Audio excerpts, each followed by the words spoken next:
This country is rather amazing because over the last few weeks we have seen a sea change in attitude on the issue of marriage. We doubled the number of states in 2 weeks that supported gay marriage.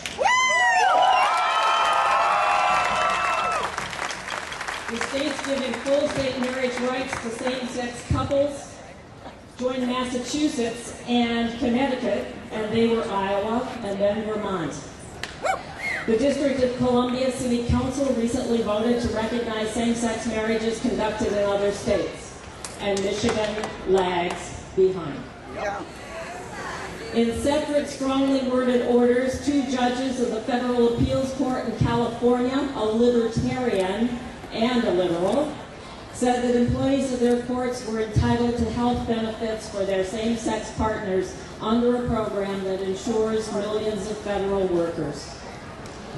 One of the judges stated that a bare desire to harm a politically unpopular group cannot provide a rational basis for governmental discrimination.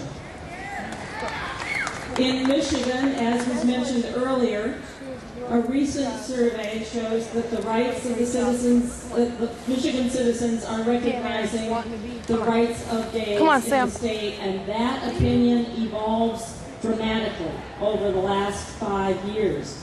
From a time in 2004 when the voters of Michigan passed a ban on same-sex marriage, to today when the polls suggest that 50% of the electorate would indeed overturn that decision. We are making progress. You are winning support. And as you work in your communities, on your job sites, in your neighborhoods, and in your universities and schools, everyone is beginning to understand that equality belongs to every citizen of the state of Michigan.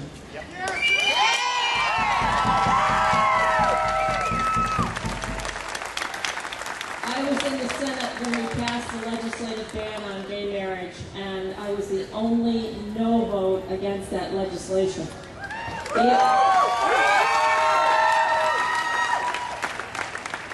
The 2004 amendment was devastating. And I think one of the new arguments we're going to have to use on why we need to move faster than maybe 2012 is because this is an economic development issue. Yes! We have to have cutting-edge businesses here in the state of Michigan. And in order to attract those businesses, we have to be able to say to the employers that their employees, regardless of race, gender, sexual orientation, or age,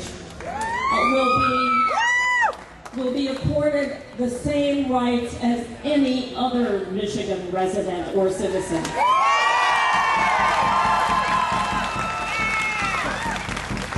Businesses in the state have to stop their silence.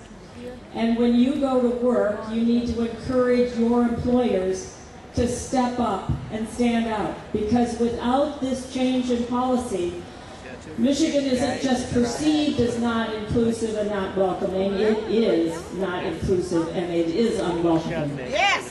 And until we turn this attitude around, Michigan cannot be as successful as we would be.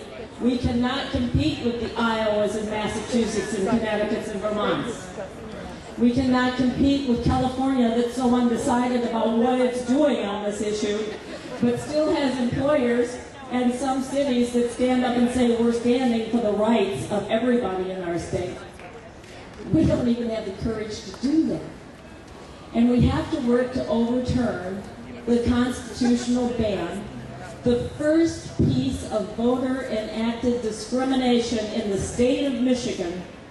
We have to overturn that ban. Now, one of my colleagues, I heard on public radio today, Representative Pam Burns has said that she is introducing legislation to do that, or a resolution to do that. She should be applauded.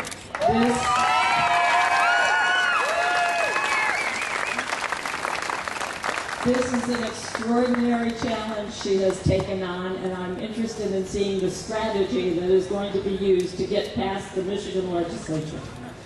But I will be working with her. You will be working with her, and more power to us if we get it done.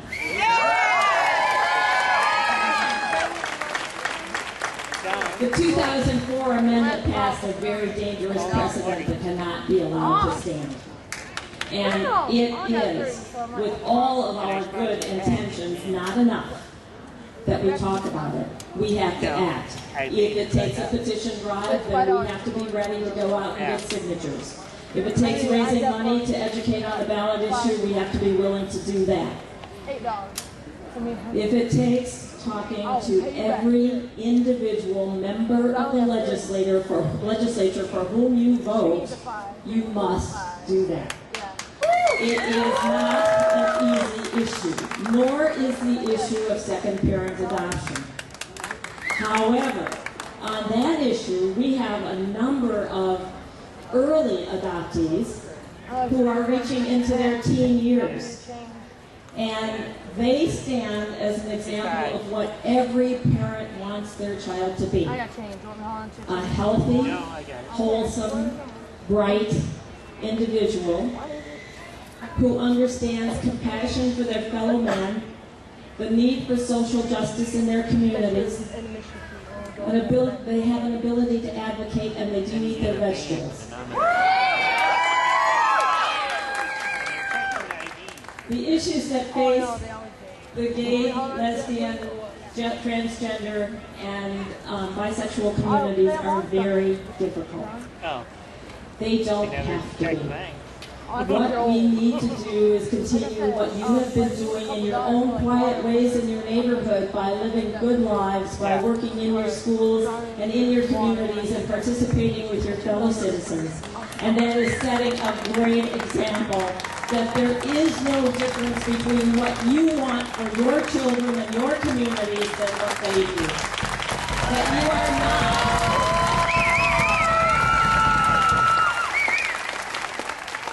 That you are not a strange breed of individuals who don't understand that freedom, democracy, the ability to choose your workplace, your home place, your education, your place of education, is any less important than theirs. So keep up that quiet effort that you do every day, and remember that it's going to take a vocal effort of the same spectrum and volume that you have here to move other people to do what is right, what is just, and what has to be done.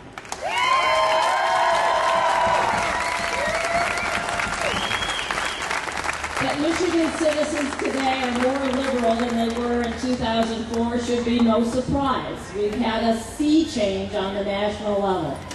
A total frustration with bigotry, an absolute desire to end the division that has been created over issues that have been used as wedge issues to divide communities.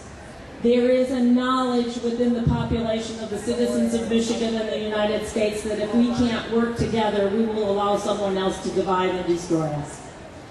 So you're at the cutting edge.